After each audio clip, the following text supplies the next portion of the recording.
রাসূল পাক সাল্লাল্লাহু আলাইহি ওয়াসাল্লাম তিনি যখন দিনের দাওয়াত দিচ্ছিলেন মক্কা নগরীতে, তদানীন্তন সময়ে মদিনাতে বসবাস করতেন ইহুদি সম্প্রদায়ের লোকেরা।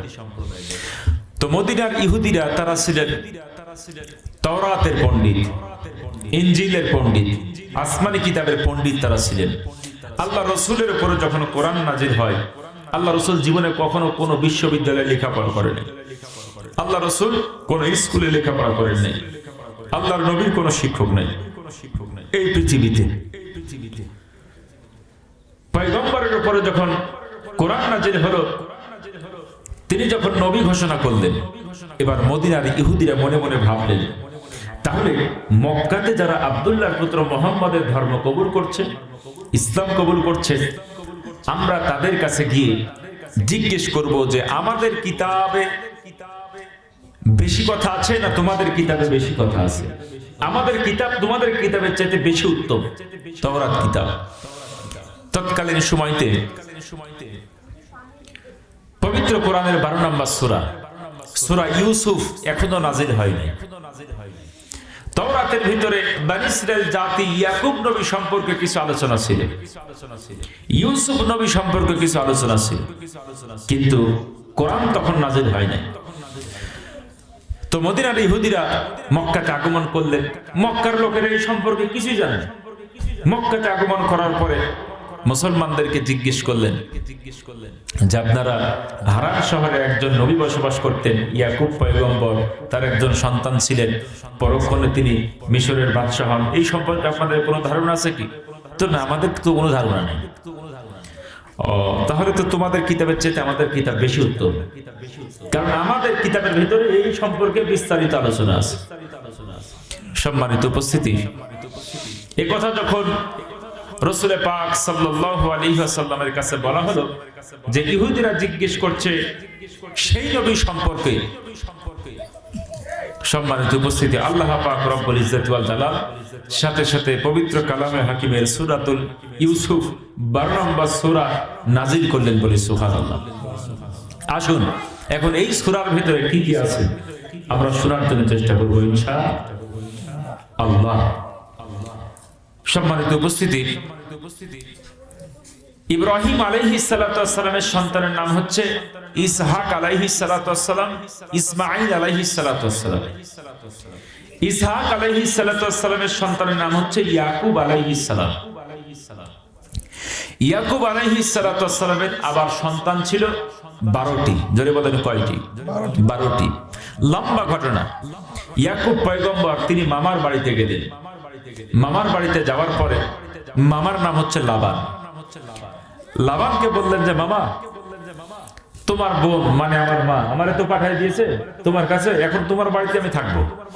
অতএব যেহেতু আল্লাহ তাআলা আপনাকে 2টা কন্যা সন্তান দিয়েছেন, আপনি একটা সন্তানের সাথে আমার বিবাহ দিয়ে দিন। মামা বললেন ঠিক আছে, যদি বিবাহ করতে চাও 7 বছর গোলামি করতে হবে। কত বছর? 7 বছর গোলামি করতে হবে। ইয়াকুব পয়গম্বর বলল ঠিক আছে করব। 7 বছর গোলামি করলেন, রাখালের কাজ করলেন। এরপরে মামা লাবান তাকে বললেন তোমার সাথে আমার একটা মেয়ে বিবাহ দিব।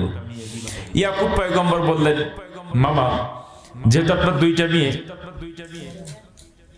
বড় মেয়ে এবং ছোট মেয়ে লাইয়া আর হচ্ছে রাহিল, আপনি যদি বিবাহ দিতেই চান তাহলে ছোটটার সঙ্গে দেন, বড়টার সঙ্গে দিন না। তার মানে কি বোঝা গেল? ছোটটা একটু ভালো। আমার মুসলমান ভাই, মামা বিবাহের ব্যবস্থা করলেন, বিবাহের বন্দোবস্ত করে বিবাহ সম্পাদন করে দিলেন।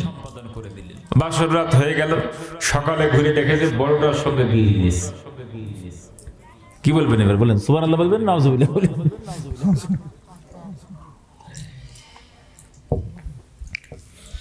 ইয়াকুব পয়গম্বর বললেন মামা এটা কি হলো? তো বলল বেটা, যদি তুমি আমার ছোট কন্যাকে বিবাহ করতে চাও, তোমার আরো 7 বছর গোলামি করতে। আমার মুসলমান ভাইরা গভীর মনোযোগ। ইয়াকুব পয়গম্বর 7 বছর গোলামি করার জন্য আবার প্রস্তুতি গ্রহণ করলেন। ডাকতে বললেন বাবা, আমি আপনার ছোট কন্যাকেও বিবাহ করব। এই বলে গোলামি শুরু করলেন। ইয়াকুব পয়গম্বরের বড় স্ত্রীর গর্ভে সন্তান জন্মগ্রহণ করেছিলেন 10টা। আমার মুসলমান ভাইরা, 7 বছর গোলামি করার পরে এইবার ছোট কন্যাকে বিবাহ করলেন, তার নাম হচ্ছে রাহিল। বিবাহ করার পরে তার গর্ভে একটা সন্তান জন্মগ্রহণ করলেন, তার নাম হচ্ছে পয়গম্বর ইউসুফ আলাইহিস সালাতু ওয়াস সালাম। ইউসুফ পয়গম্বরের আম্মাকে বিবাহ করার জন্য ইয়াকুব পয়গম্বরকে 14 বছর গোলামি করতে হয়েছে, না হয় নাই? আমার মুসলমান ভাইরা, 14 বছর পরে বিবাহ করলেন। বিবাহ করার পরে সন্তান জন্মগ্রহণ করলেন, সেই সন্তানের নাম হচ্ছে ইউসুফ পয়গম্বর। এরপরে তার একটা ছোট্ট ভাই আবার জন্মগ্রহণ করলেন, তার নাম হচ্ছে বিনিয়ামিন। এই বিনিয়ামিন যখন জন্মগ্রহণ করলেন, সাথে সাথে রাহিল পৃথিবী মাঝ থেকে বিদায় হয়ে যায়।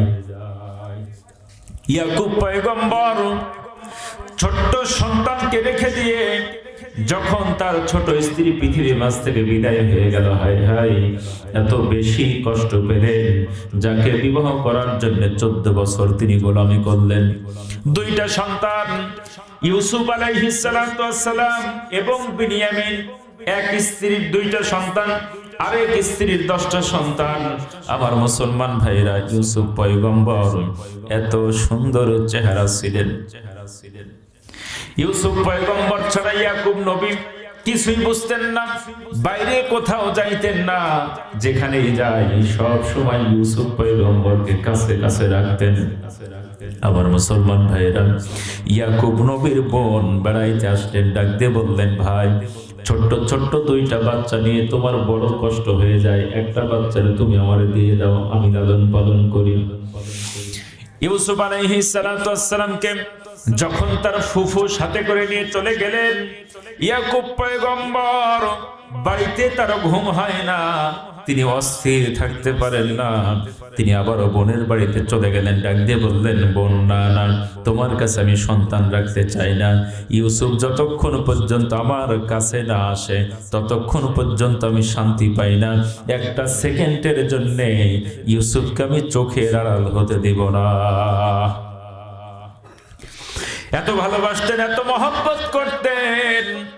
আল্লাহ পাক রব্বুল ইজ্জতি ওয়াল জালাল ইহুদিরা যখন বিশ্ব নবীকে জিজ্ঞেস করলেন, সেই নবী সম্পর্কে আল্লাহ পাক রব্বুল ইজ্জতি ওয়াল জালাল সাথে সাথে পবিত্র কোরআনের 12 নম্বর সূরা নাযিল করলেন। আলিফ লাম রা তিলকা আয়াতুল কিতাবিল মুবিন ইন্না আনজালনাহু কুরআনান আরাবিয়্যান লাআল্লাকুম তা'কিলুন নাহনু নাকুসসু আলাইকা আহসানাল কসাসি বিমা আওহাইনা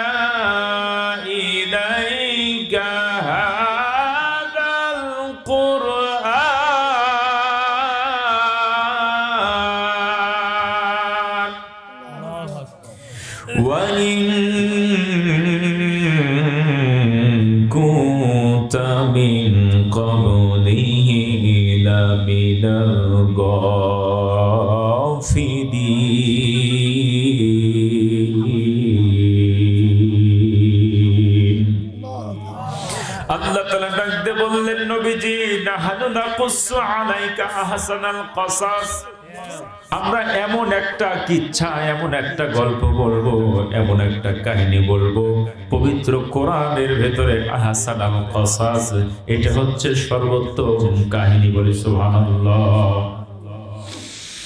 আমার মুসলমান ভাইরা, এই সর্বোত্তম কাহিনী দিয়ে কোরআনের 12 নম্বর সূরা শুরু হয়ে গেল। সূরাতুল ইউসুফ 111 নম্বর আয়াত নাযিল হয়ে গেল। 111 নম্বর আয়াত, 111 আয়াতের ভিতরে আল্লাহ তাআলা খুলে খুলে ইউসুফ পয়গম্বর সম্পর্কে আলোচনা করেছে। বলি সুবহানাল্লাহ। আমার মুসলমান ভাইরা, ইয়াকুব পয়গম্বরের দুইটা স্ত্রী, একটা স্ত্রীর 10টা সন্তান, আরেকটা স্ত্রীর 2টা সন্তান। এখন এই স্ত্রী যেটা মারা গেল, এই 2টা সন্তানকে ইয়াকুব পয়গম্বর বেশি ভালোবাসতেন, বেশি মহব্বত করতেন। এটা আর এই 10 ভাইয়ের সহ্য হয় না। তারা বলতে শুরু করলেন, আমরা সংখ্যায় বেশি, 10টা ভাই আছি, কিন্তু বাবা কোনোদিন আমাদের খোঁজ খবর নেয় না। আর ওই যে 2টা ভাই, তার মানে সৎ ভাই, কথা বলে ঠিক কিনা, আরেক মায়ের পেটের, ওদেরকে এত ভালোবাসেন, এত মহব্বত করতেন, এটা তাদের আর সহ্য হলো না, হিংসা শুরু করে দিল। আমার মুসলমান ভাইয়েরা, হঠাৎ করে ইউসুফ পয়গম্বর একটা স্বপ্ন দেখলেন। এই স্বপ্নের কথা তার বাবার কাছে আস্তে আস্তে করে বলতে শুরু করলেন। আল্লাহ তাআলা কোরআনের ভিতরে সে কথা বললেন, وَإِذْ قَالَ يُوسُفُ لِأَبِيهِ يَا أَبَتِ إِنِّي رَأَيْتُ أَحَدَ عَشَرَ كَوْكَبًا وَالشَّمْسَ وَالْقَمَرَ رَأَيْتُهُمْ لِي سَاجِدِينَ।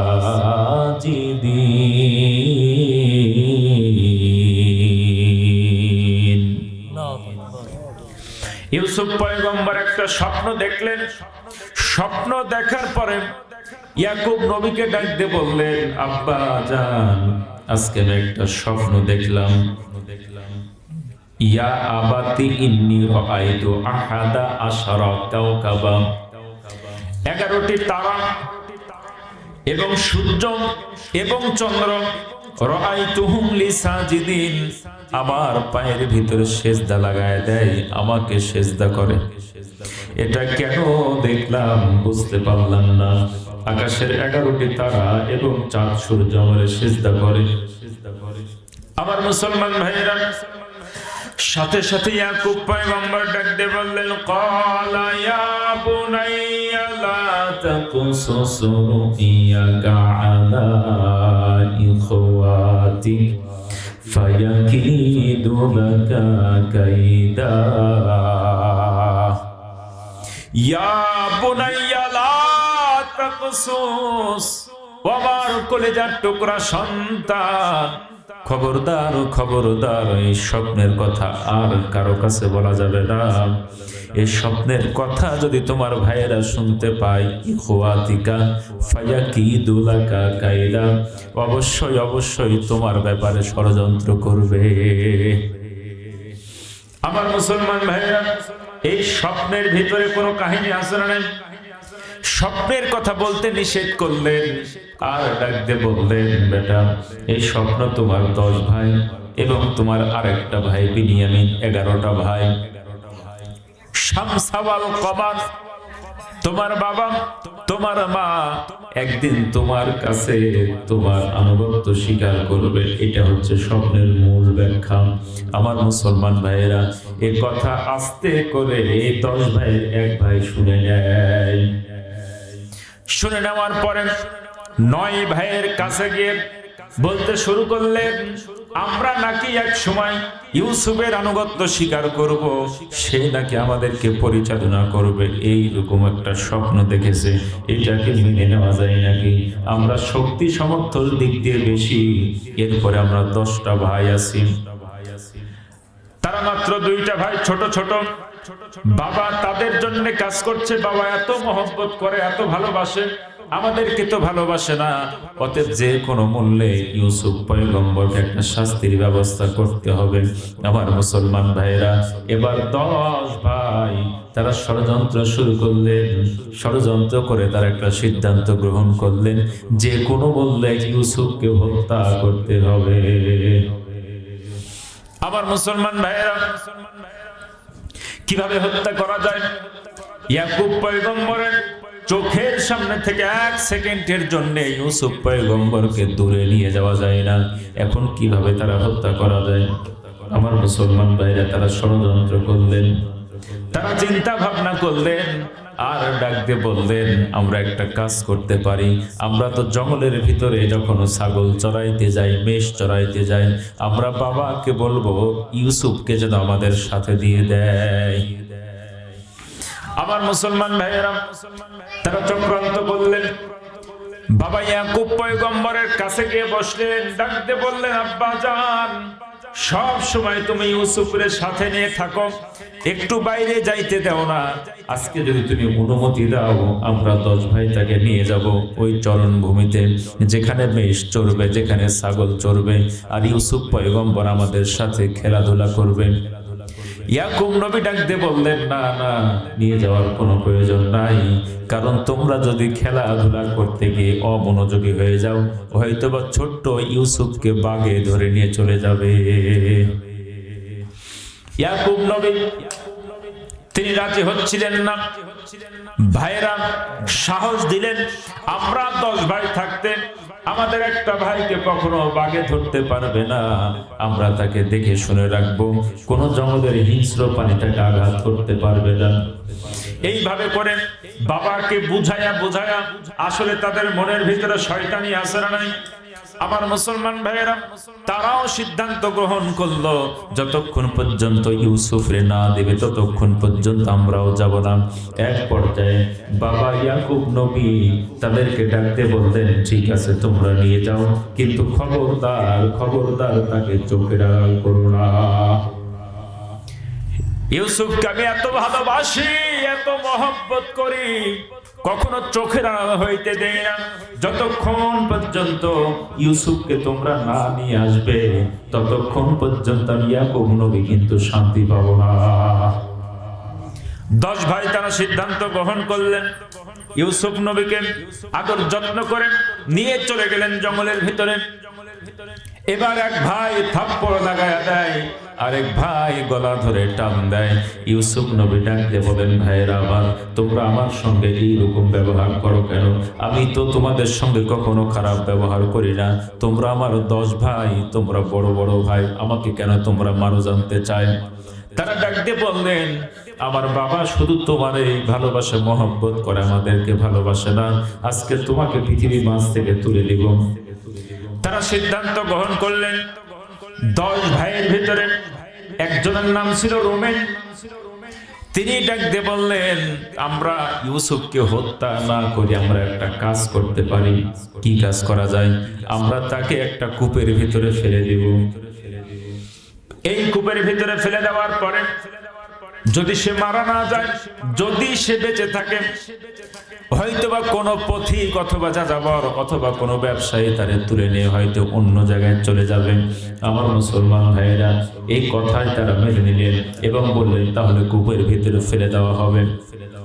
10 ভাই একত্রিত হলেন, ইউসুফ পয়গম্বরকে মারধর করলেন, এরপরে কূপের কিনারে নিয়ে চলে গেলেন। নিয়ে যাওয়ার পরে উলঙ্গ অবস্থায় কূপের ভিতরে পয়গম্বরকে ছেড়ে দিলেন। বলে সুবহানাল্লাহ। আমার মুসলমান ভাইরা, আল্লাহ পাক রব্বুল ইজ্জতি ওয়াল জালাল জিবরিল আলাইহিস সালাতু ওয়াস সালামকে ডাকতে বললেন, জিবরিল যাও যাও, আমার কলিজার টুকরা পয়গম্বর কে কূপের ভিতরে ফেলে দেয়, তাড়াতাড়ি করে পানিতে পড়া আগ দিয়ে তাকে ধরে নাও। বলি সুবহানাল্লাহ। আমার মুসলমান ভাইরা, ইব্রাহিম পয়গম্বরকে যখন আগুনের ভিতরে ফেলে দেওয়া হয়েছিল, আগুনের ভিতরে ফেলে দেওয়ার পর আল্লাহ পাক রব্বুল ইজ্জতি ওয়াল জালাল তাকে জান্নাতের একটা পোশাক পরায় দিয়েছিলেন। বলি সুবহানাল্লাহ। ইব্রাহিম পয়গম্বর যখন পৃথিবী মাঝ থেকে বিদায় হয়ে গেলেন, এই পোশাকটা ছিল ইসহাক আলাইহিস সালাতু ওয়াস সালাম। ইসহাক আলাইহিস সালাতু ওয়াস সালাম ইয়াকুব আলাইহিস সালাতু ওয়াস সালামকে দিয়েছিলেন। ইয়াকুব পয়গম্বর এই পোশাকটি একটা মাদুলির ভিতরে ভরে ইউসুফের গলার ভিতরে ঝুলাই দিয়েছিলেন। এই পোশাকটা তার সাথেই ছিল জান্নাতি পোশাক। আমার মুসলমান ভাইয়েরা, যখন কূপের ভিতরে ফেলে দিলেন, জিবরিল আলাইহিস সালাতু ওয়াস সালাম তাকে ধরে নিলেন এবং তার সে মাদুলির ভিতর থেকে জান্নাতের পোশাক পরিধান করায় দিলেন। বলি সুবহানাল্লাহ, আল্লাহু আকবার। ইয়াকুব পয়গম্বরের আর বুঝতে বাকি রইল না, তিনি ডাকতে বললেন, ফাসবরুন জামিল, আমাকে উত্তম ধৈর্য ধারণ করতে হবে, নিশ্চয়ই তোমরা কোনো ষড়যন্ত্র এখানে করেছো। আমার মুসলমান ভাইয়েরা, আল্লাহ পাক রব্বুল ইজ্জত ওয়াল জালাল ইউসুফ পয়গম্বরকে সম্মান ইজ্জত দিতে চাইলেন। এক পর্যায়ে তিনি যখন কূপের ভিতরে অবস্থান করলেন, একটা ব্যবসায়ী কাফেলা সেখানে অবস্থান করলেন, আসলেন। বালতি যখন পানির ভিতরে নামায় দিলেন, লম্বা ঘটনা। বালতি নামানোর পরে বালতি যখন টান দেয়, ভারী ভারী মনে হয়। তিনি ভাবলেন ব্যাপারকে কি বাঁধলাম।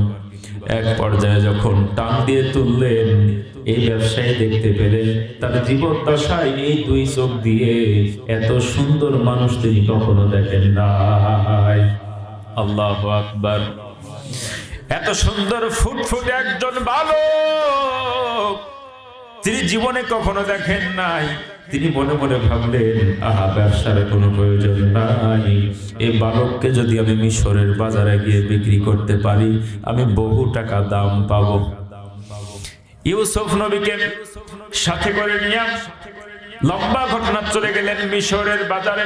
তৎকালীন সময়তে মানুষ বেচা কিনা হতো, গোলাম বেচা কিনা হতো আমার মুসলমান ভাইয়েরা। আর তৎকালীন মিশরের প্রেসিডেন্টের নাম হচ্ছে আজিজে মিশর রাইহান।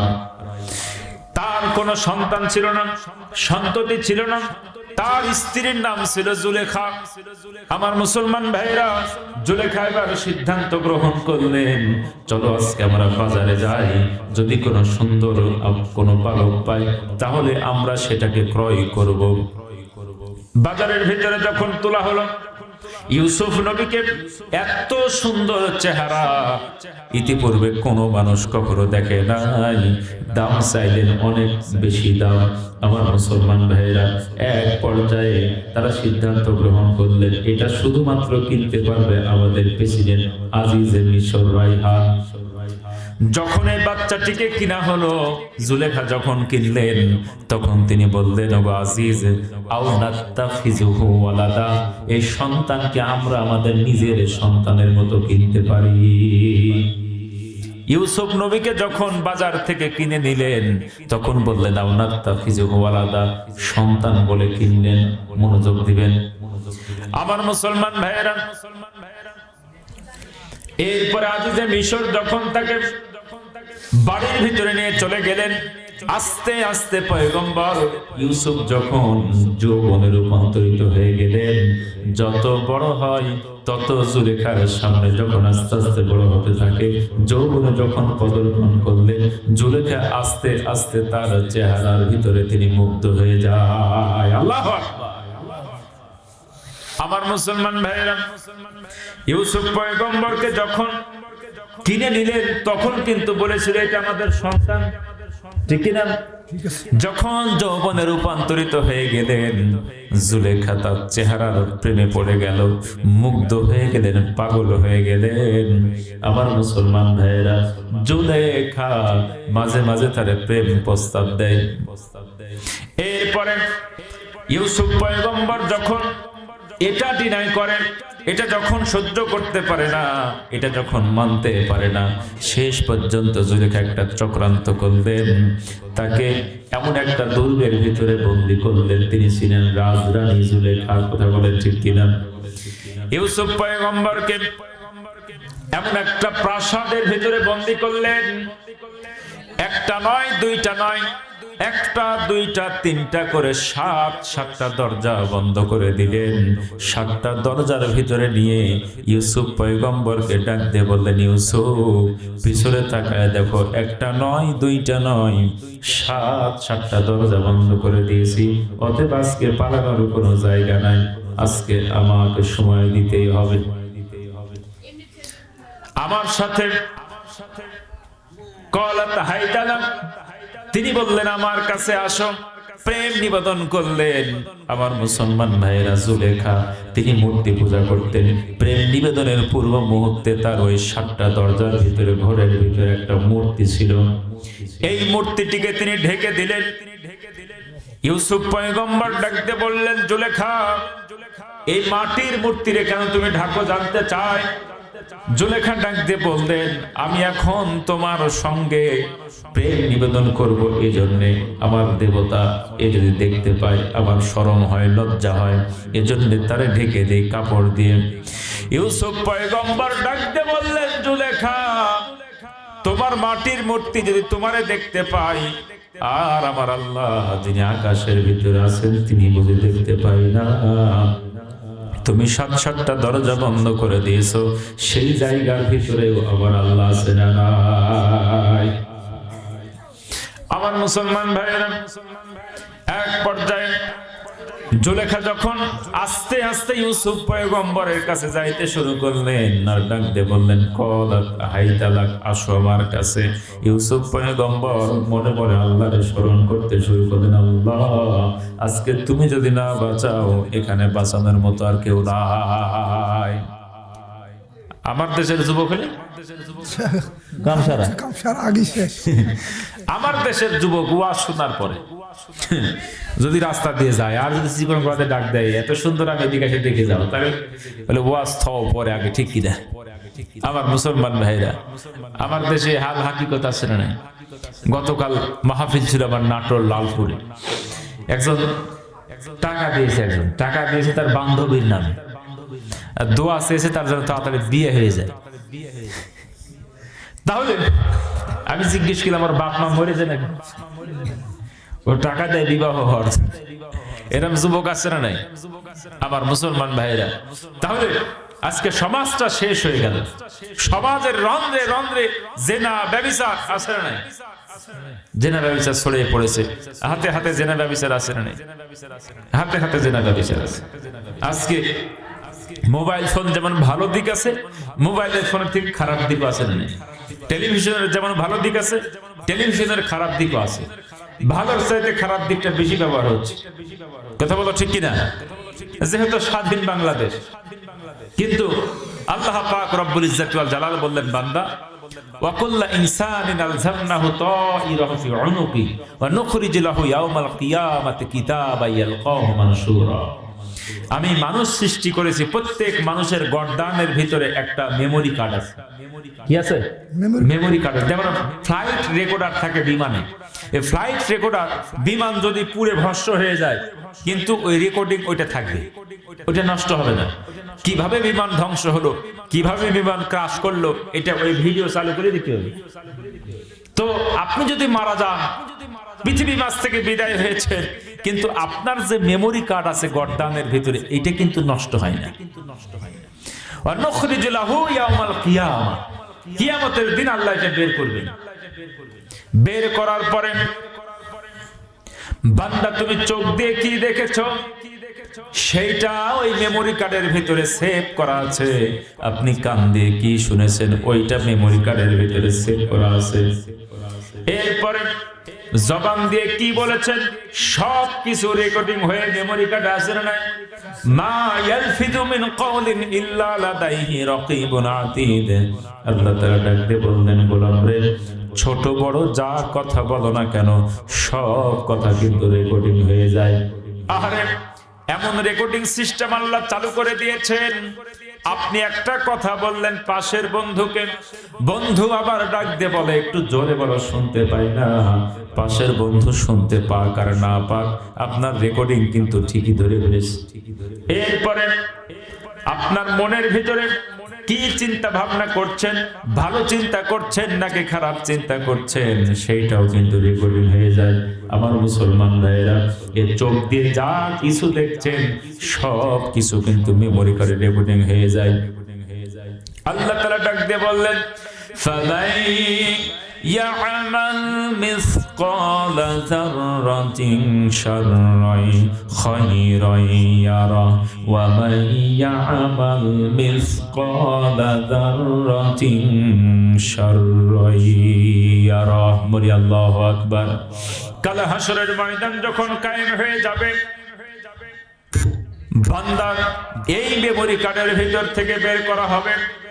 বান্দা যদি অনুপরিমাণ ভালো কাজ করে, সেইটাও তাকে দেখানো হবে। বান্দা যদি অনুপরিমাণ খারাপ কাজ করে, সেটাও তাকে দেখানো হবে। আরবিতে জাররা কাকে বলা হয়?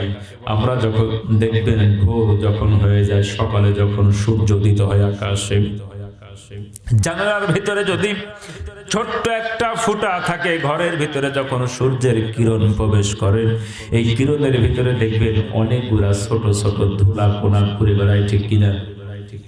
খালি খালি চোখে আপনি দেখতে পাবেন না। সূর্যের আলো যখন প্রবেশ করবে ঘরের ভিতরে, তখন আপনি দেখতে পাবেন অসংখ্য জার, অসংখ্য কণা, ধুলো কণা ঘুরে বেড়াচ্ছে ঘরের ভিতরে। আমার মুসলমান ভাইয়েরা, আল্লাহ পাক ডাক দিয়ে বললেন জাররা, আরবিতে জাররা ওই কণার চাইতেও আরো ছোট। বলি সুবহানাল্লাহ। বান্দা যখন আমলনামা বের করা হবে, ডাক দিয়ে বলবে মালি হাদাল কিতাব লা ইউগাদিরু সগীরাতান ওয়ালা কাবীরাতান ইল্লা আহসাহা। আল্লাহকে ডাক দিয়ে বলবেন আল্লাহ আজকে এমন একটা কিতাব দিলে যে কিতাবের ভিতরে একটা ছোট্ট ভালো কাজও বাদ পড়ে নাই, একটা ছোট্ট গুনাহের কাজও বাদ পড়ে নাই। অতএব বান্দা আপনার কাছে আমার জিজ্ঞাসা, আমরা পৃথিবীতে স্বাধীন নাকি পরাধীন? কারোধীন। অতএব মন যা চাবে তাই করা যাবে নাকি? আজকে শীতের ভিতরে এত কষ্ট করে কোরআন শোনার জন্য বসেছেন, আল্লাহ পাক রব্বুল ইজ্জাতি ওয়াল জালাল এইটাও সেই মেমোরি কার্ডে রেকর্ডিং করছে নাকি করছে না? আল্লাহ পাক ডাক দিয়ে বললেন ওয়ালাকাদ খালাকনাল ইনসানা ওয়া না'লামু মা তুওয়াসওয়িসু বিহি নাফসু ওয়া নাহনু আকরাবু ইলাইহি মিন হাবলিল ওয়ারিদ।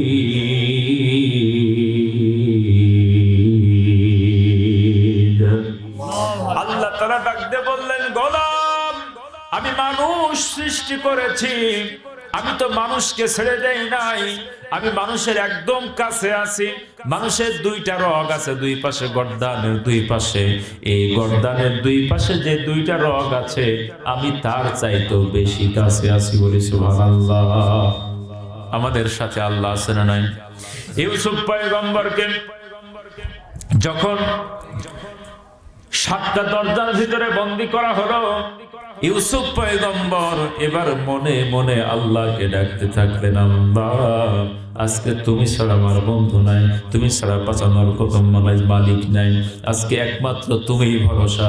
আল্লাহ পাক রব্বুল ইজ্জাতি ওয়াল জালাল ইলহাম করে ডাক দিয়ে বললেন ইউসুফ পয়গম্বর কোন দিকে তাকানোর কোনো সুযোগ নাই, সোজা দরজার দিকে টান দাও। আল্লাহু আকবার। ইউসুফ নবী দেখতে পেলেন দরজা বন্ধ। আচ্ছা দরজার দিকে দৌড় দিলে কি দরজা খুলবে? না। কিন্তু আল্লাহ তাআলা বললেন পয়গম্বর তুমি তোমার চেষ্টা করতে থাকো, বাকিটা আমি দেখবো। ঠিক কিনা? আপনি বিপদে পড়েছেন, আল্লাহর সাহায্যের প্রয়োজন আছে না নাই? আপনি সর্বোচ্চ যখন চেষ্টা করবেন এরপরে আল্লাহর সাহায্য নাযিল হবে। ইউসুফ পয়গম্বরকে 7টা দরজার ভিতরে যখন বন্দী করলেন জুলেখা, আল্লাহ তাআলা ডাক দিয়ে বললেন নবীজি আপনি আগে দরজার দিকে দৌড় দেন, তারপরে আমি খেলা দেখাবো। ইউসুফ পয়গম্বর বন্ধ দরজার দিকে যখন দৌড় দিলেন, আল্লাহ পাক সাথে সাথে জিবরিল আমিনকে ডাকতে বললেন ফেরেশতা ফাস্তাবাকাল বাব, 1 সেকেন্ড দেরি করো না। যখন ইউসুফ পয়গম্বর দৌড় দিতে শুরু করবে, লাঠি দিয়ে একটা একটা করে 7টা দরজা ভেঙে চুরে টুকরা টুকরা করে দাও। আল্লাহু আকবার। আমার মুসলমান ভাইরা, আপনি পাপ থেকে বাঁচবেন কি করে? আপনার তো মনই খারাপ, ঠিক কি না? আল্লাহর সাহায্যের দিকে দৌড়ান, আল্লাহ পাক ব্যবস্থা করে দিবেন ইনশাআল্লাহ। ইউসুফ পয়গম্বর যখন দৌড় দিয়েছেন, সাথে সাথে দরজা ভেঙে চুরে টুকরা টুকরা হয়ে গেল। আমার মুসলমান ভাইরা, আজিজে মিশরের সামনে পড়লেন। কোথায় পড়লেন? একদম আজিজে মিশর। পিছনে পিছনে জুলেখা দৌড়াই, ধরি যে ট্রেনে যাবি কই? আজ তোরে পাইছি। জামা ছিঁড়ে চলে গেছে, সারাসারি নাই, জামা ছিঁড়ে চলে গেছে, একদম আজিজে মিশর রাইহানের সামনে গিয়ে পড়ছে। ব্যাপার জুলেখা এদিক পিছনে থেকে দৌড়ে আসে, এইদিকে ইউসুফ কি ব্যাপার, তোমার কি হয়েছে? এখন জুলেখা আবার গিয়ে বললেন দেখো আমি তোমার স্ত্রী, আর এই যুবক তোমার স্ত্রীর সাথে খারাপ ব্যবহার করে। তার মানে দোষ একজন আর দোষ দিছে আরেকজন, ঠিক কিনা? ইন্না কায়দা কুন্না আজিম। মহিলা চক্রান্ত বড় কঠিন। মহিলা যদি চক্রান্ত করে বিপদ আছে না? বিপদ বেশি। এইদিকে ইউসুফকে ধরলেন তিনি, আর বললেন যে ইউসুফই আমার ধরছে। মহা মুশকিল, এখন প্রমাণের দরকার আছে নাই? মহিলা যদি চক্রান্ত করে তাহলে বড় মুশকিল। বনী ইসরাইল জাতির একজন আবেদ ছিলেন যিনি আল্লাহর গোলামি করতেন। তো তিনি যখন বাইরে কাজে যেতেন তখন স্ত্রীকে ঘরের ভিতরে তালা বন্ধ করে রেখে যেতেন যাতে করে বাইরে না যাইতে পারে। তো তালা বন্ধ করে যখন চলে যেতেন তো ঘরের ভিতর থেকে এই মহিলা ঘুটুমুটু পাকাইছে। তার একটা বন্ধু ছিল, সে বন্ধু যখন জানালার কাছে আসতেন তখন তার সঙ্গে তার একটা ভাবের আলাপ হয়। এক পর্যায়ে সম্পর্কটা কি হয়? গাঢ় হয়। আমার মুসলমান ভাইরা, সম্পর্ক যখন গাঢ় হয়, স্বামী যখন বাড়িতে আসে এই স্বামীর চাবিটা নিয়ে বন্ধুর হাতে দেয়, দিয়ে বলে বাজারে যাও, গিয়ে সাবানের উপরে চাবিটা রেখে সুন্দর করে একটা চাবি বানাই দিয়েছে। কি বুঝলেন? ইন্না কায়দা কুন্না আজিম, মহিলার চক্রান্ত দেখেন। এখন স্বামী যখন তালা লাগাই চলে যায় আর ওই যে বন্ধু আবার সাবানের উপরে চাবি দিয়ে চাবি একটা বানাইছে, চাবি দিয়ে খুলে, এবার ওই চাবি দিয়ে খুলে তারপরে কি হয় আর না বলি। এখন স্বামী বলে কি ব্যাপার, তোমার কিন্তু আমার সন্দেহ হয়, তোমার কিন্তু চলাফেরা আমার ভালো লাগে না। তো তৎকালীন সময়তে দাউদ আলাইহিস সালাতু ওয়াস সালামের জামানা, তৎকালীন সময়তে একটা পাহাড় ছিল, সেই পাহাড়ে ওঠে যদি কেউ বলে যে আমি এই কথা বলছি এটা সত্য কথা, তাহলে সে মুক্তি পেত। আর যদি সেখানে দাঁড়িয়ে মিথ্যা কথা বলতো তাহলে সাথে সাথে সেখানে বাসটা পড়ে সেখানে আগুনে সেটাকে পুরায় শেষ করে ফেলত। তো স্বামী ডাক দিয়ে বলল, তোমার প্রতি আমার সন্দেহ, অতএব একটা কাজ করা যায়, তোমার নিয়ে পাহাড়ে যাব। কোথায় যাব? পাহাড়ে যাব। এর বিপদ বেশি না কম? আচ্ছা বলেন তো, এই মহিলা যদি পাহাড়ে যায় আর যদি বলে আমি এখনো পুত পবিত্র আছি, আগুন লাগলো না লাগলো? আগুন লাগা সারা। আমার মুসলমান ভাইরা, ইন্না কায়দা কুন্না আযীম, আগুন লাগা সারা মানে মহিলা চক্রান্ত, আপনি বুঝেন? কি বলতো শুরু। এখন এই মহিলা বসে বসে ফন্দি আটে। ফন্দি আটলো কি? ফন্দিটা হচ্ছে এই, তার বন্ধুকে ডাক দিয়ে বললেন যে যে কোনো সময়তে আমারে পাহাড়ে যাইতে হতে পারে, তুমি প্রস্তুত থেকো। কি প্রস্তুত থেকে কি করব? পরের ঘটনা পরে হবে। স্বামী এসে বলল এই মুহূর্তে চলো, আজকে পাহাড়ে যেতে হবে। স্ত্রী বলল আজকে আমার শরীর খারাপ, আগামী সোমবারের দিন যাব। কবে যাব? আগামী সোমবারের দিন যাব। আচ্ছা ঠিক আছে। বন্ধুকে বলল আগামী সোমবারের দিন ওই পাহাড়ে ওঠার আগ দিয়ে তুমি একটা কাজ করবে, রাস্তার সামনে গিয়ে একটা গাধা নিয়ে তুমি দাঁড়িয়ে থাকবে, তারপরে ঘটনা আমি তারপরে বলবো। আমার মুসলমান ভাইরা, এবার বন্ধু গিয়ে কি করেছে, সোমবারের দিন একটা গাধা নিয়ে দাঁড়িয়ে আছে। এই মহিলা যাইতে যাইতে যখন ওই গাধাওয়ালার কাছে গিয়েছে, হঠাৎ করে বলে আমার আর মাজা চলে না, গাধাতে চড়তে পারলে ভালো হতো। সাথে সাথে ওই গাধাওয়ালাকে ডাক দিয়ে এবার গাধাতে করে পাহাড়ে যাবে। এবার এই মহিলা কি করলো, গাধাওয়ালাকে ডাক দিল। গাধাওয়ালাকে গাধাওয়ালাকে ডাক দিলেন। এবার গাধাতে যখন উঠতে গেলে মহিলা ইচ্ছা করে উল্টে পড়ে গিয়ে উলঙ্গ হয়ে গেলেন, দিয়ে তাড়াতাড়ি করে উঠলেন। ওঠার পরে এবার গাধাতে চড়ে পাহাড়ে উঠলেন। পাহাড়ে উঠে তিনি এবার ওয়াদা করছেন, আমার ইজ্জত শুধুমাত্র আমার স্বামী আর এই গাধাওয়ালা ছাড়া কেউ দেখে নাই।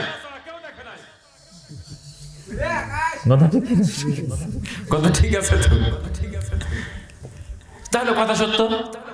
যেহেতু স্বামী দেখলো যে উল্টে পড়ে গেল, উলঙ্গ হয়ে গেল, তাহলে গাধাওয়ালা দেখছে, তাহলে পাথর। তিনিও কৌশলে ইন্না কায়দা কুন্না আযীম, মহিলা যদি খারাপ চক্রান্ত করে বড় খারাপ, মহিলা যদি ভালো চক্রান্ত করে আপনার সংসারের ভিতরে বরকত নাযিল হবে। সুবহানাল্লাহ বলেন। একজন মূসা আলাইহিস সালাতু ওয়াস সালামের কাছে গিয়ে উপস্থিত হয়েছে। মূসা পয়গম্বর ডাক দিয়ে বললেন, আবেদ মানুষ, তাকে বললেন যে আল্লাহ পাক তোমার দুইটা দোয়া কবুল করবে, সেই দুইটা দোয়া তোমার কি বলো? তো এই ব্যক্তির বাড়ি ছিল না, ঘর ছিল না, জায়গা জমি কিছু নাই, এমনকি সন্তান সন্ততিও নাই। এখন এই মনে মনে ভাবে যে কি দোয়া বলি, কি বাড়ি চাবো না গাড়ি চাবো না এদিক সন্তান চাবো, কোনটা চাইলে বেশি ভালো হয়? মুসা নবীকে ডাক দিয়ে বললেন, আপনি যদি কষ্ট না পান আমি আজকে না বলি, আমি কালকে বলবো। এবার তিনি বাড়ি এসেছেন। বাড়ি আসার পরে বাড়িওয়ালির সাথে পরামর্শ করেছেন যে এইরকম 2টা দোয়া কবুল হবে। বাড়িওয়ালির সাথে পরামর্শ করা দরকার আছে না? দরকার আছে তো। আমরুহুম শুরা বাইনাহুম ওয়া শাওিরুহুম ফিল আমরি। আল্লাহ বললেন পরামর্শের ভিত্তিতে কাজ করলে বরকত হয়। আর যদি পরামর্শ না করে আউরের ব্যবসা করতে লাগছেন, আপনাদের আউরের ব্যবসা মেলা হয়। যদি লস খান তাহলে বিবি ডাক দিয়ে বলবে ঠিকই আছে, ভালো হয়েছে, কথা শুনলে না একবারে ঠিক আছে, এ কথা বলবে না কি বলবে না? এখন স্ত্রী ডাক দিয়ে বললেন, আচ্ছা 2টা দোয়া যেহেতু কবুল হবে, তাহলে একটা কথা তুমি পয়গম্বরকে বলবে যে আমি আমার একটাই দোয়া চাই, সেটা হচ্ছে আমার বড় স্বপ্ন, আমি দেখতে চাই যে আমি ছাদের নিচে, আমার বাড়ির ছাদের নিচে আমার মেজ সন্তানের বউ তিনি বসে থেকে ভাত রান্না করছেন আর আমি বসে বসে দেখছি। কি বুঝলেন? মানে চাইলেন তিনি একটাই দোয়া। কয়টা দোয়া? একটা দোয়া। সেটা হচ্ছে কি, যে আমি আমার বাড়ির ছাদের নিচে আমার মেজ সন্তানের স্ত্রী তিনি ভাত রান্না করবেন, এটা আমি দেখব। এখন বলেন এর ভিতরে একটা বাড়ি চেয়ে ফেলেছে, তার যেন তেন টিন দেওয়া বাড়ি, ছাদের বাড়ি। আবার চেয়েছে কি একটা না 2টা না 3টা সন্তান, মেজ সন্তানের স্ত্রী, মানে 3 সন্তান হয়ে গেল, মানে 3 সন্তান।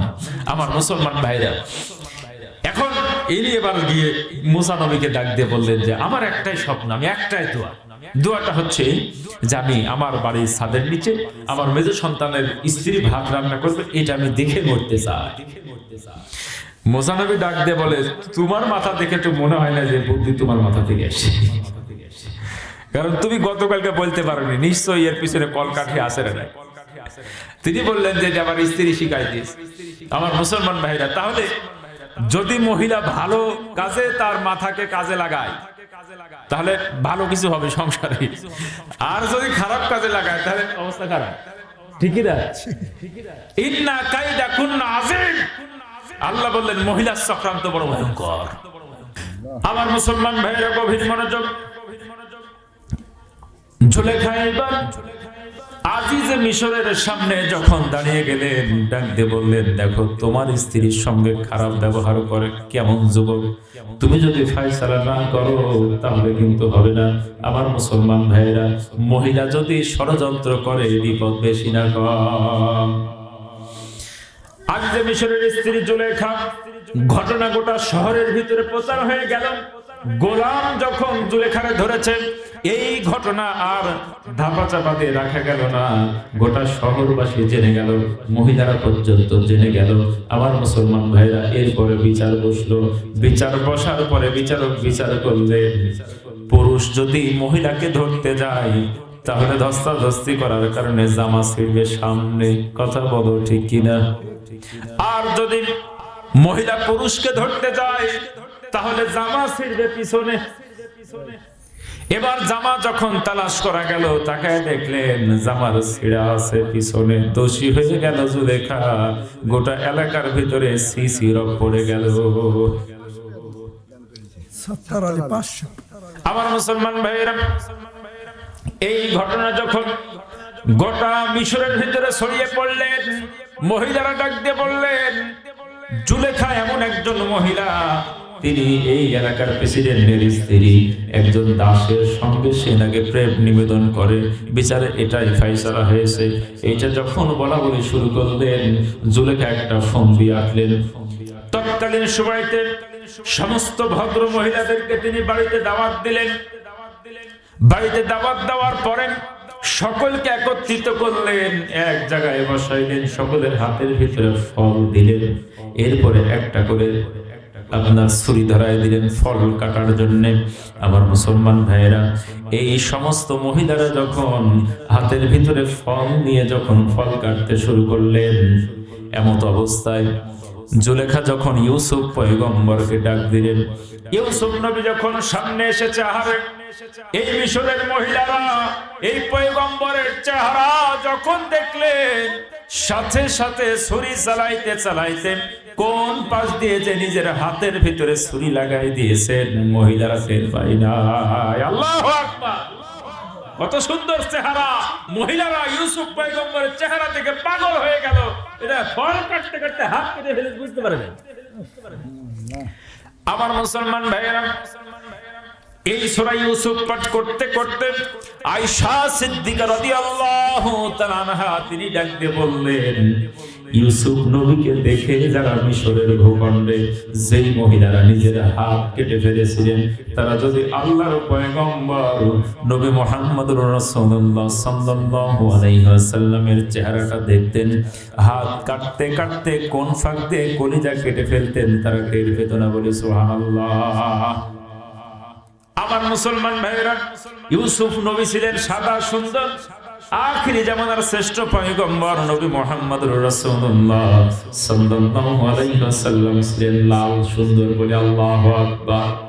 আমার মুসলমান ভাইরা, আনাস রাদিয়াল্লাহু তাআলা আনহু তার মা যখন বিশ্ব নবীকে দাওয়াত দিলেন, আল্লাহর পয়গম্বর যখন আনাসের বাড়ির ভিতরে গেলেন, আনাসের মা পূর্ণিমার চাঁদ রাত্রিবেলায় যখন বাড়িতে দাওয়াত খাওয়ার জন্য গিয়েছেন আনাসের সঙ্গে, আনাসের মা একটাবার ভরা পূর্ণিমার চাঁদের দিকে তাকায়, আরেকবার বিশ্ব নবীর চেহারার দিকে তাকায়, একবার চাঁদের দিকে তাকায়, আরেকবার আখিরি জামানার পয়গম্বরের চেহারার দিকে তাকায়। তিনি ডাক দিয়ে বললেন, আহারে, পূর্ণিমার চাঁদের ভিতরে দাগ আছে, কিন্তু আল্লাহর নবীর চেহারার ভিতরে কোনো দাগ নাই। আল্লাহু আকবার।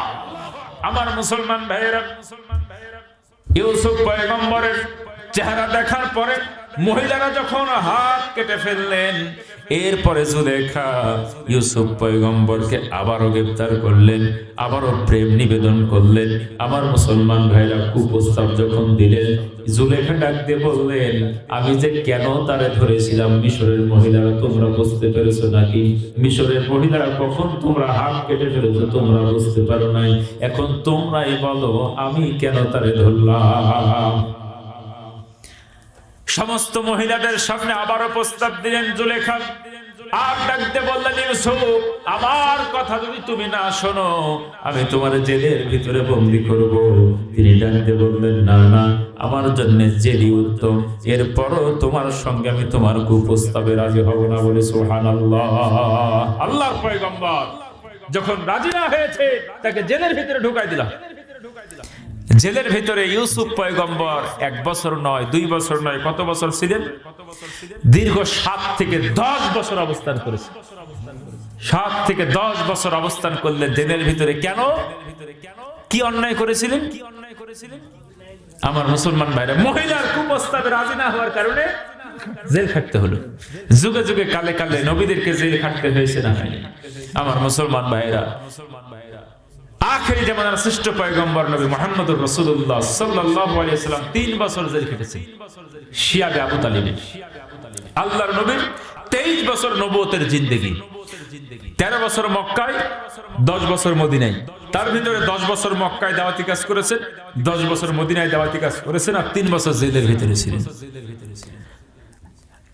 নবীর প্রত্যেকটি মাস, প্রত্যেকটি ঘন্টা, প্রত্যেকটি সেকেন্ড কত দামি! মাত্র 23 বছর। এই 23 বছরে তিনি আখিরি জামানার শ্রেষ্ঠ পয়গম্বর, ইলা ইয়াউমিল কিয়ামা, যত মানুষ পৃথিবীতে আগমন করবেন সবার নবী তিনি। তাহলে তার জীবনের ভিতরে শিক্ষা আছে না? আল্লাহর নবী ডাক দিয়ে বললেন আয়েশা সিদ্দিকাকে, যে তোমরা আমাকে রাত্রি বেলায় যেভাবে দেখো সব খুলে খুলে মানুষের সামনে বলে দাও। কারণ কি? ইন্নামা বুইসতু মুআল্লিমান, আমি হচ্ছে পৃথিবীবাসীর জন্য শিক্ষক। অতএব আমি রাত্রিবেলা কিভাবে ঘুমাই, কিভাবে স্ত্রী সহবাস করি, এই সব কথা খুলে খুলে বলতে হবে। নেতা কাকে বলে? আমার মুসলমান ভাইরা, এ হচ্ছে আমাদের নেতা। এই নেতাকে পাওয়ার পরেও যাদের মন ভরে না, আল্লাহর নবীর নেতৃত্ব ভালো লাগে না, তার নেতা লাগে বাইরের ফেরাউনপন্থী নেতা। কথা বলো ঠিক কিনা? আমার মুসলমান ভাইরা, নেতা মঞ্চে দাঁড়িয়ে বহু কথা বলতে পারে, কিন্তু রাত্রি যখন হয় তার চরিত্রের অবস্থা দেখেন বালাই নেই। ঠিক কিনা? নেতা হওয়া তো সহজ জিনিস নয়। অতএব যেই নেতার সঙ্গে রসুলের চরিত্রের মিল পাওয়া যায়, যিনি রসুলের আদর্শ দিয়ে মানুষকে ডাকে, সেই নেতার পেছনে আমরা আছি। যেই নেতার সঙ্গে নামাজ নাই, ইসলাম নাই, দিন নাই, সেই নেতার পেছনে মুসলমান যাইতে পারে না। বিনা অপরাধে জেল খাটতে হলো ইউসুফ পয়গম্বরকে। জেলের ভিতরে যখন ঢুকানো হলো, জেলের ভিতরে যাওয়ার পরে দুইজন কয়েদি ছিল। এই দুইজন কয়েদি ওরা আবার স্বপ্ন দেখেছে। কোরআনের ভিতরে আছে না? ওরা আবার স্বপ্ন দেখেছে। স্বপ্ন দেখে কি?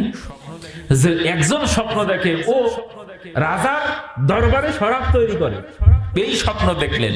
আর আরেকজন স্বপ্ন দেখলেন যে মাথায় করে রুটি ঢোয়াই নিয়ে যায়, আর এই রুটি পাখি এসে টুকরায় টুকরায় খায়।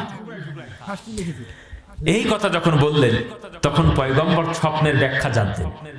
স্বপ্নের ব্যাখ্যা করা তো সহজ নয়। ইউসুফ পয়গম্বরকে আল্লাহ তাআলা স্বপ্নের ব্যাখ্যা দিয়ে শিক্ষা দিয়েছিলেন। স্বপ্ন যদি খারাপ দেখেন, খবরদার, কারো সামনে আলোচনা করার কোনো প্রয়োজন নাই। রাত্রিবেলা ঘুমিয়ে গিয়েছেন, স্বপ্ন দেখেছেন খারাপ স্বপ্ন, বাম পাশে কয়বার? 3 বার থুতু ফেলবেন। তাই বলে স্ত্রী মুখে মারেন না। ঠিক না? খারাপ স্বপ্ন দেখলে বাম পাশে কয়বার? 3 বার থুতু ফেলে 500 পরিবর্তন করবেন এবং আল্লাহর কাছে দোয়া করবেন, খারাপ স্বপ্ন থেকে পানা চাবেন। আমার মুসলমান ভাইরা, আবার মাঝে মাঝে আম্মা জানেরা স্বপ্ন দেখে, হঠাৎ করে লাফ দিয়ে ওঠে, বলে কি গো, কি হলো? তো খারাপ স্বপ্ন দেখেছি। কি স্বপ্ন? তো সাওয়াজ তো পানির ডুবেছে। আল্লাহ, তাহলে কি বললো? স্বপ্নে বলছে মাদারে গান দিতে হবে। যদি দেখেন যে এ কথা বলে অমনি লাফ দিয়ে গেলে খাটে নিচে ফেলে না, দূর হয়ে যা। অত ছাড়া আমার মুসলমান ভাই, এর আজগবি স্বপ্ন দেখে যদি বলে মাজারের গান দিতে হবে, সোজা একটা দিবে না। পারবেন তো? শয়তানি বদমাইশি, যাত্রা পানা, গান বাজনা, এরকম এক সময় হয়েছে না? হয় নাই? স্বপ্নে দেখাইছে যে লাগাও মাদারের গান, অশ্লীলতা বেহায়াপনা। স্বপ্ন দেখলেন দুইজন কয়েদি।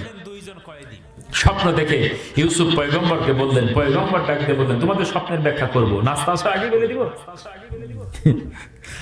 স্বপ্নের ব্যাখ্যা করলেন যে তোমাদের ভিতরে যিনি দেখেছেন যে শরাব তৈরি করছেন, ইনি খুব তাড়াতাড়ি ছাড়া পাবেন। তিনি রাজ দরবারে গিয়ে বাবুর্চির কাজ করবেন, শরাব তৈরি করবেন রাজা। আর যিনি দেখেছেন যে তিনি রুটি বহন করছেন, মাথার উপর থেকে রুটি পাখিতে খাচ্ছে, একে ফায়সালা হয়েছে, বিচার হয়েছে, একে শুলবিদ্ধ করা হবে। শুলবিদ্ধ করে টাঙায় রাখা হবে। পাখি মরার পরে উড়ে এসে মাথায় বসে তার মগজ খাবে। আমার মুসলমান ভাইরা, ব্যাখ্যা যখন করলেন হুবহু তাই হয়ে গেল। ওই ব্যক্তিকে ধরে নিয়ে গিয়ে শুলবিদ্ধ করা হলো। আর আরেকজন যিনি ছাড়া পেলেন, তাকে বললেন যে দেখো, আমার তো রাজার বউ তো বন্দি করে দিয়েছে। রাজা তো জানে না, রাজার স্ত্রী জুলেখা আমারে বন্দি করে দিয়েছে। রাজাকে গিয়ে বলো আমি জেলের ভিতরে আছি। এটা গিয়ে বললেই সে বুঝবে। এখন এই ব্যক্তি বের হওয়ার পরে ও ভুলে গেছে, শয়তান তারে ভুলে গেছে, সে ভুলেই গেছে, না আর কোনো খোঁজ নাই। 7 বছর পার হয়েছে, 7 বছরের ভিতরে মনে পড়ে নাই। এই 7 বছর জেলের ভিতরে পয়গম্বর।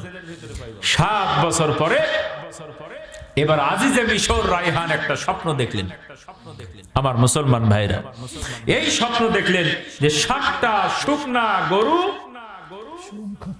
7টা মোটা তাজা গরু খেয়ে নেয়। ব্যাপার কি রে? এই 7টা শুকনা টনটনে গরু এই মোটা তাজা সবল গরু খেয়ে নেয়, এবার কেমন স্বপ্ন? রাজ দরবারে এসে যখন স্বপ্নের কথা বললেন যে কে আছো, স্বপ্নের ব্যাখ্যা করতে পারবে। এখন এই বাবুর্চির মনে পড়ে গেল, ওই তো জেলের ভিতরে একজন বন্দী হয়ে আছে। 7 বছর পরে মনে পড়েছে, এই ব্যক্তি ছাড়া এই স্বপ্নের ব্যাখ্যা কেউ করতে পারবে না। এবার তিনি বললেন যে রাজা, আপনি যদি অনুমতি দেন তাহলে জেলের ভিতরে একজন আছে, ওরে নিয়ে আসি। এবার জেলের ভিতরে গেলেন, গিয়ে বললেন আপনি তো একটা দায়িত্ব দিয়েছিলেন 7 বছর আগে, আমি তো ভুলে গেছি, শয়তান ভুলাই দিয়েছে। অতএব 7 বছর পর আপনার সাথে দেখা করতে আসলাম। আমাদের বাদশা একটা স্বপ্ন দেখেছে, এই স্বপ্নের ব্যাখ্যা আপনাকে করতে হবে। আমার মুসলমান ভাইরা, ইউসুফ পয়গম্বরকে নিয়ে যাওয়া হলো। স্বপ্ন শুনলে লম্বা ঘটনা। স্বপ্ন শোনার পরে তিনি বললেন যে রাজা, আপনার রাজ্যের ভিতরে আগামী 7 বছর ব্যাপক ফলন ফলবে, আবাদ হবে। গম হবে, ভুট্টা হবে, ধান হবে, চাউল হবে, অনেক সম্পদ হবে। আর পরবর্তী যে 7 বছর আসবে, এই 7 বছর হবে দুর্ভিক্ষ। তার মানে হলো এই দিকে এই 7 বছরে যা উৎপাদন হবে, পরবর্তী 7 বছরে তা খাইতে হবে। কি বুঝলেন? আমার মুসলমান ভাইরা, কঠিন ব্যাখ্যা। সঞ্চয় করতে বলছে। তার মানে হলো আপনারা সঞ্চয় করতে হবে। এই 7 বছর যা ইনকাম করবেন এটা সব খাইয়ে নিয়েন না, এটা জড়ো করেন। আর আগামী 7 বছরে এই এলাকার ভিতরে ব্যাপক দুর্ভিক্ষ নামবে। খালি আপনার দেশে না, ওই অত্র এলাকার দুর্ভিক্ষ নামবে। তখন আপনি খাদ্য বিক্রি করতে পারবেন, তখন আপনি খাদ্য নিজের প্রজাদেরকে খাওয়াইতে পারবেন এবং অনেক লাভ করতে পারবেন। আমার মুসলমান ভাইরা, শেষ পর্যন্ত ইউসুফ পয়গম্বরকে দেওয়া হলো অর্থমন্ত্রীর দায়িত্ব। সুবহানাল্লাহ বলেন।